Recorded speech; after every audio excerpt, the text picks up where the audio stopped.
Back to Future Summit. We had a pretty long and exciting day so far, and I'm very happy. I think some of you might have lunch or have had lunch, but for those of you that haven't had lunch yet, we talk about food. We just finished a conversation, a session with Teresa Lieb from Greenpeace and Verge in San Francisco, and we talked a lot about plants and future food as future or as plant food. But how does food look in the future? How can we make eating, producing, and the waste more sustainable? And we talked with Professor Bodo Steiner from Helsinki University. He is a highly engaged in this sustainability. He's head of the research group management and organizations for sustainable food systems in Finland. He's a member of the Helsinki Institute of Sustainability Science and many other things that he is doing on sustainability. We're very happy and thankful to have you here, Bodo. And I know you also have a presentation, but just before the presentation, I had a question to you, a general question related to, it feels like sustainable and sustainability have become a buzzword similar to artificial intelligence. Nobody really, not that many people understand what that is, right? And when you talk about sustainable food, people would some of them would understand eating local, and some of them would understand becoming a vegan. So it's a huge mix of what sustainable food actually is.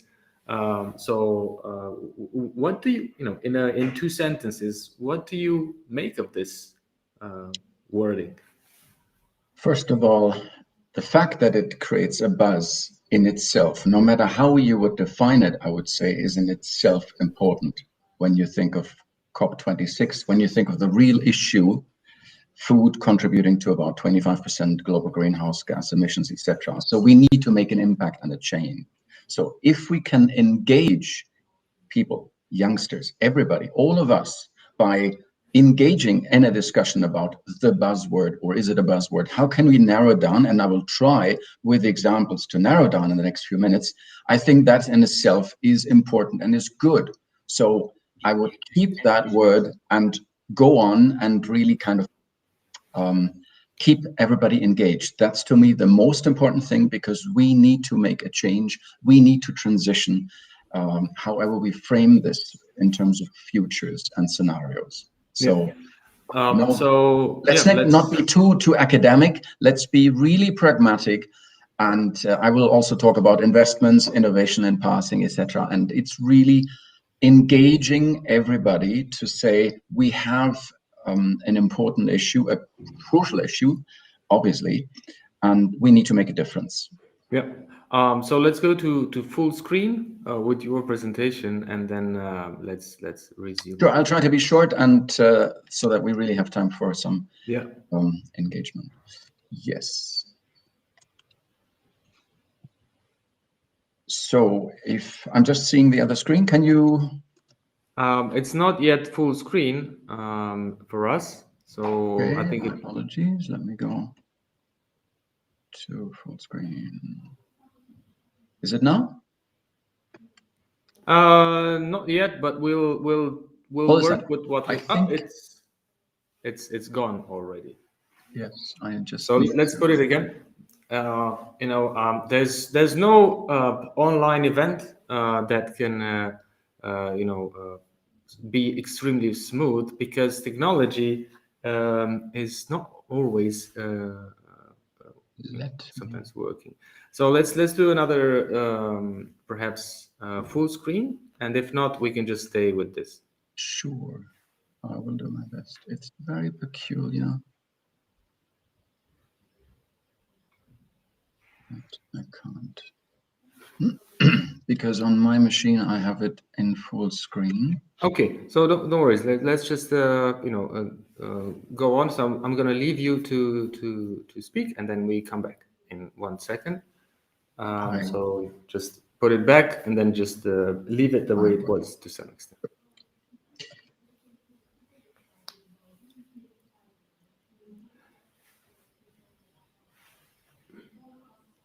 So can you put the presentation back, because it's lovely. It's really weird. Yes. Yeah, good. So let's go. If you do you see my second slide here? Yep, we can.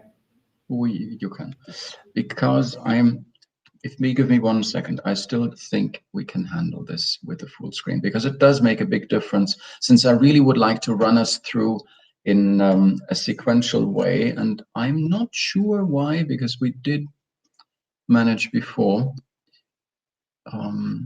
why it does not allow me. Last trial. I think now it works. Can you see it now?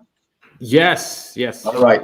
So when we talk about food futures, I think, of course, of scenarios, transition pathways, capabilities, and preparedness. And these are some of the keywords I'd like to try and touch on. Of course, future food means for me also thinking beyond the blue planet. Why not thinking about the future of food on Mars? What about the lab-based food future, i.e. without land-based food production? What about the urban food future in terms of urban farming alternative networks? What about the non-meat future, just like the last presenter talked about and you discussed? And in either case, of course, it's, in my view, regarding the preparedness for multiple futures. Now, before we look at the future, a quick look at the food presence. Striking things happen. Just look how super volatile we are when you think of prices and sales of meat alternatives trembling year on year, the stock market of Beyond Meat being an example here. When you think of standard frames of thinking in our business world, we often think of business models. And the question would be, are we thinking too narrowly here using those? As an example, we are offering a MOOC. We have about 5,200 students at the moment and worldwide business professionals. And it focuses on circular business models for sustainable urban food systems. But are we still way too narrowly thinking with that focus on business models? When we think of food presence, food future, we have to talk about innovations. And often I think all those innovations that you see here on the screen, we deal with them in single ways, and we don't connect them in practical ways, in policy ways, etc. We often omit to think of how those interact in organizations to look for synergies. When we think of the food presence, we have an issue, in my view, with regard to an example, the Global Reporting Initiative, the GRI. We have a huge issue with regard to sustainability reporting. The GRI is the #1 for medium and big businesses, including food sector. And we clearly can see that sustainability reporting has not delivered impact in terms of sustainability. Here's an article very recent from the Harvard Business Review, and it clearly shows on the left-hand side, since 2000, massive increase in GRI reporting. On the right-hand side, it hasn't really, of course, there are other factors, but it hasn't really led to a curbing of global emissions as such. So what about the investments that arise from those, meaning from this spur into sustainability reporting and investors picking up? Do we see currently misguided investments into global food value chains as the investors follow wrong signals? And we should look beyond societal deception, in the word of Timperley here, an article in Nature, very recent.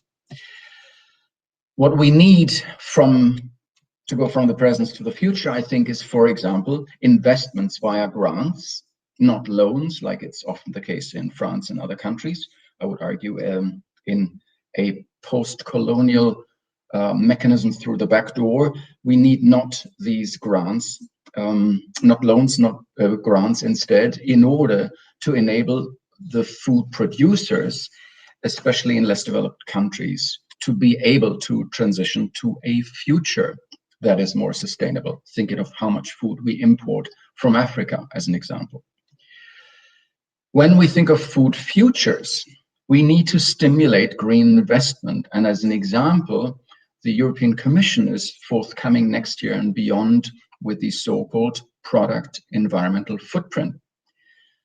Through transparency and harmonization of life cycle assessments, a process where you determine the carbon footprint from the beginning of the product to the end, in brief, this will help us as consumers to hopefully make better choices in terms of, you see an example here for future food label, being able to benchmark a given product relative to the product category with respect to climate change, resource use, and the likes. So this is important that we set the right signal for investment, and I believe this is one way. When we think of food futures, we need to much better connect social and environmental sustainability. When we talk about sustainability, as you started, what is the concept? Of course, we think typically of the triple bottom line, but often we don't connect sufficiently social and environmental sustainability. Example, you think of Finland, the Nordic countries, and we all think everything is well and fine in terms of social sustainability, also, of course, on top of environmental sustainability. But is it? Social sustainability includes data transparency, data access, equity in those terms too. So as an example of connecting social and environmental sustainability in the food context, we are trying here as part of a Horizon 2020 project that I'm leading as a coordinator to look at trade and connecting all the importers, exporters, and trade flows and the social and environmental sustainability metrics in that bigger context, in that global context. When we think of food futures, I think we need, based on some studies that we conducted, we need to much better connect the stakeholders. In the context here of an example, we looked at Italy. How does knowledge exchange in a circular economy context work? How could it be improved? We find that often there are bottlenecks in those knowledge exchange networks, and we need to create openness for more diversity of knowledge exchange, people with different backgrounds, stakeholders with different backgrounds. The same applies for knowledge exchange for food waste reduction. When we think of novel food waste management strategies together with cities, we need to be more creative in terms of organizational innovations and avoid what you can see here on the screen, that even visually you can immediately see this network of knowledge exchange is dominated by a few. There is often more knowledge inflow than knowledge outflow from some stakeholders. So on the left-hand side, I'm arguing we need to improve food waste knowledge networks as part of waste management strategies and provide more balanced knowledge exchange and induce greater diversity. When we think of food futures, I literally took the picture of myself. We need also to think of more holistic and more transparent futures. That is, often the regulation is not transparent, that we as consumers and we as investors don't actually see that the government has contradictory things happening, policies, counterproductive innovation factors. Hence, we see evidence for innovation inhibitors that literally put a foot in front of the door of our sustainability transition that we want to have. Example, also in Finland, there are government subsidies for increased milk consumptions in schools, and at the same time, the government provides subsidies for businesses to transition to renewable energy and to non-dairy products. We need to be also more proactive in terms of the government, to push the government. For example, in Finland, like in all the Nordic countries, a state monopoly that regulates alcohol consumption. If the state monopoly would just by itself decide we are only allowing lightweight glass bottles to be sold in the wine sector, that in itself we found would contribute to a 6% decrease in carbon emissions. What is the government doing? So far, nothing. We need to increase consumer acceptability of side streams. Often we call it waste, but these side streams, including waste from catering, is of course not a waste. We can reuse this through insects. We need to make this acceptable, of course, for us as consumers, and thus change our mental models And here's my last picture. When you think also an article in Food Navigator being written about our article, look at the picture and ask yourself, are you ready? Change your mental model to bite into the burger, but it would make a huge impact, we find, especially with regard to these insects. So where do we go, quo vadis, in that sense? First of all, when I think of the core, that we are often trying to look at scenarios, consider scenarios are processes. When we think of a food system transition in terms of towards more sustainable futures, they don't have to be bounding the futures. They can really change our perception of the realities and thereby lead to a desired future, right? We need to change our mindset. I think that's, for me, the most important thing. Have in mind this burger, the insect burger, changing our mindset, changing the mental models at the individual consumer level, at the organization, the network level, for being prepared for that future food system. And put it simply, in my view, as a society, as an organization, we really need to discuss and reassess our values, what values we want, without polarized debate, to reframe our mental models and to make such a food futures preparedness happen. So that's basically for me, and happy to continue. Yeah, I mean, there's at least three questions, and I got one on insects as well, and I had one on insects as well. So insect food, it's not really a big deal yet in Europe, but at global level, we have more than 2 billion people consuming insects or insect diets to some extent on a regular basis. But it's not just the mental. I think it's also a cultural change that we can do. How do you see the insect market, the insect food market in Europe? And what opportunities do you see as well for businesses or policy? They are, of course, connected. And it seems at the moment that the regulator, that is Europe, is lagging behind what the industry could do and wants to do. So we have a huge issue, of course, based on food safety regulation from years before and decades before. We're always, when you think of the precautionary principle that distinguishes Europe from the US, we're always, in terms of regulatory speed, you could argue, a little bit slow. So, of course, there's a huge potential. Please really look at this Food Navigator article that provides even more US dollars, different pathways. I really think it's interesting that it doesn't just describe our study. But the bottom line is the businesses, I think, from talking to some of them, are ready. For example, the first insect-based bread that we had in Europe in the market was in Finland by a company called Fazer years back. So companies are trying it out in different ways, but I sense at the moment they're still bounded by regulation, by precaution, food safety concerns, etc. So it has to be, in my view, we as scientists trying to provide more evidence base so that then also businesses can push the regulator in a meaningful way to move forward. But of course, the businesses here might argue we're still too slow when you think of how Asia is speeding ahead. Singapore has a huge, very effective, it seems, strategy to push those proteins. And one could argue if Europe is too slow, Asia is going to move ahead, right?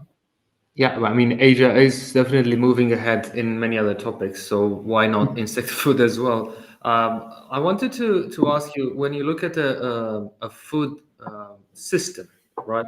From the idea of planting or growing something to the end of the product to some extent. How unsustainable is the global food system? I think it's quite clear, but not clear actually. How can we actually change? This is a systemic change that we're talking about, to change something that faces a huge amount of pressures and money not to change. So what do you think can be done in the end? Look for those leverage points, hotspots, where they would lead to the biggest positive impact in that sense to start with. So we have to, of course, do it sequentially.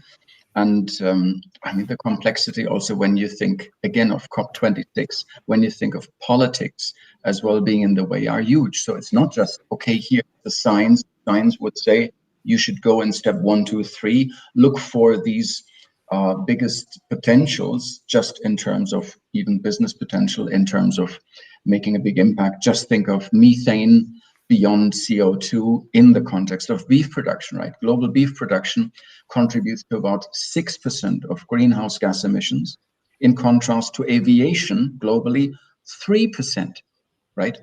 So there are certain individual sectors we can pull out, and target them specifically, like coal in the context of COP26. So that would be my answer.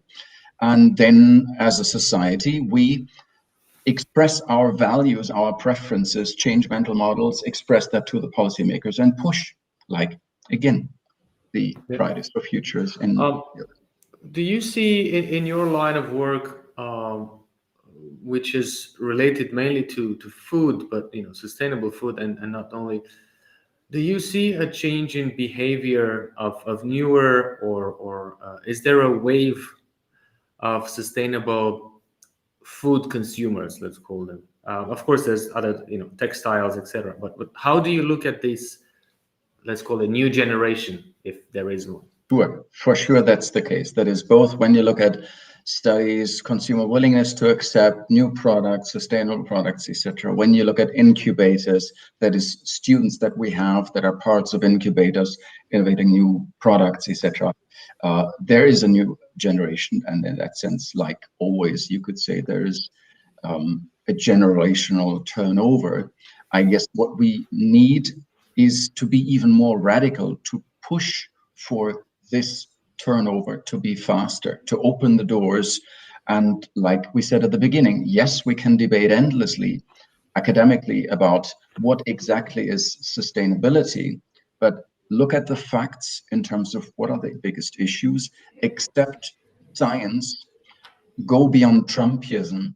And in that sense, we need to have an informed debate and say to the youngsters, you express your preferences. Of course, that also means you need please to put your dollar where your mouth is, because many studies we conduct hypothetical scenarios, etc., conjoint analysis, choice experiments, etc.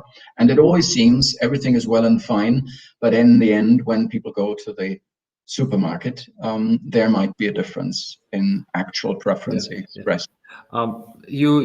You are heavily engaged, not just in Finland, but in Europe and perhaps at the global level, not just academia, but in the academia world. What is the main, or what are some of the two main questions that you ask yourselves as people of the mind about the next decades of food? It's definitely number one, the debate about animal-based protein as such. So in that sense, you could say we are very focused when I consider Future Summit and different futures per se, and very openly think of scenarios, etc. We are often, I must say, maybe too narrowly focused, yet it relates to the realities. Like we do in this Horizon 2020 project with lawyers, with people from WTO, you need to remember the current constraints, legal policy constraints, and we're trying in that sense to push with evidence-based research.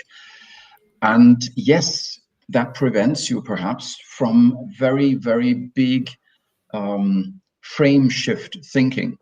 As I said at the beginning, think of going to Mars, and connecting or disconnecting actually food production on Earth and connecting it to a different planet. I mean, we're at the moment connecting ourselves, I think for good reasons, with our planet, and not just wanting to leave our planet behind as a mess in the future. But the discussion of plant-based protein versus animal-based protein for sure is absolute key debate, no matter what kind of future scenario you think. Yeah. And naturally, the second question is about growth, that is connecting food systems as such with our idea of we need growth at any price in terms of GDP, in terms of the economy growing as such. What does it mean, consumption growth? What does it mean in terms of sufficiency of consumption and sufficiency of quality of life?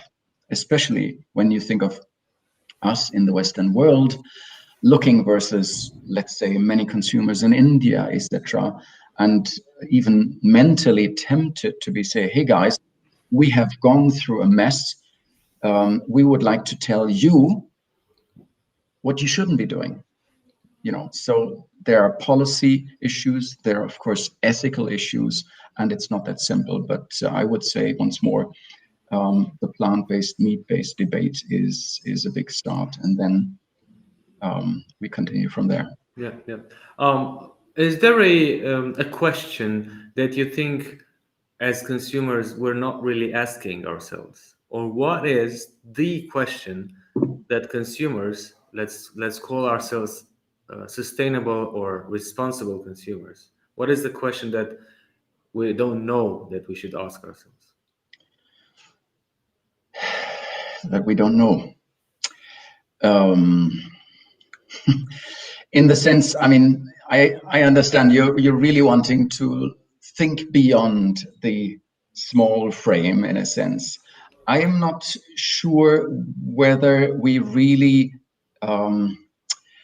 need this at the moment. I'm convinced that we need to think of the small steps where we individually can make a difference. There's no point only pointing the finger to food processors need to make a huge difference with regard to food waste. The policymakers need to make a huge difference with regard to more swiftly regulating the insect-based market, etc. When you every day eat, think of food waste, take public transport, think of how you can support others in small ways. I really think we should start in these small ways to make an impact and then really be consistent. I mean, how many times per day, if I may say, I'm talking about myself, do we discover there is a little bit of conflict of interest between your values that you're proclaiming yourself and want to uphold every day and in practice may violate at the same time. So let's start small, but exactly like you say, of course, we need to think of the big picture and push and take the science, of course, from my perspective, the science, and push both us as consumers and the policymakers and business and say it's not enough to crunch out more sustainability reports and keep certain investors happy. This is a deception of society to some extent. It's an issue of legitimacy, and we need to debate also that in a broader sense. So I got a question about the unsustainability of plant food. If you were to look at plants, as we had a chat with Teresa Lieb earlier about the future of food being a plant-based diet, what are some of the negative impacts that you see now in that? I guess the question is, first of all, I'm not the expert on the agricultural science side. So we would have to have a panel here with, I would actually say we need philosophers as well as animal scientists, right? We're too narrow here. We're thinking of food business management issues, but let's go back. We always need to think in terms of opportunity costs, as an economist would say, so that if we are now growing more less animal-based plant and more plant-based protein, the question is, would you be able to avoid that we're using a greater land base that might, again, when you think of the need for water and other resources, conflict with the Amazon indigenous people that would have to be pushed back because of land expansion that is needed for protein.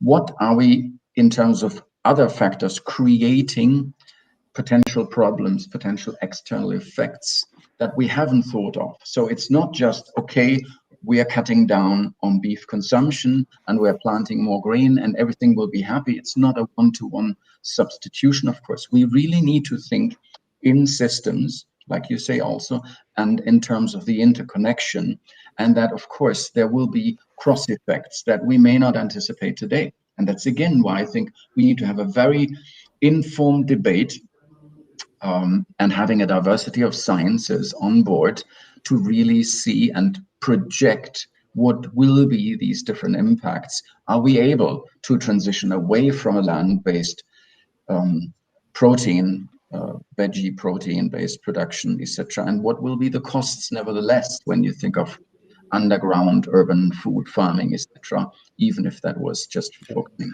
I will take on that challenge and promise you that in the next months we will for sure gather a panel of very different views as well. Because one of the things that I see and we see in debates is that people of similar, if not identical, opinions meet. And because of that, we sometimes think in very silos basis, although we don't want to do that. But access is limited to our peers to some extent.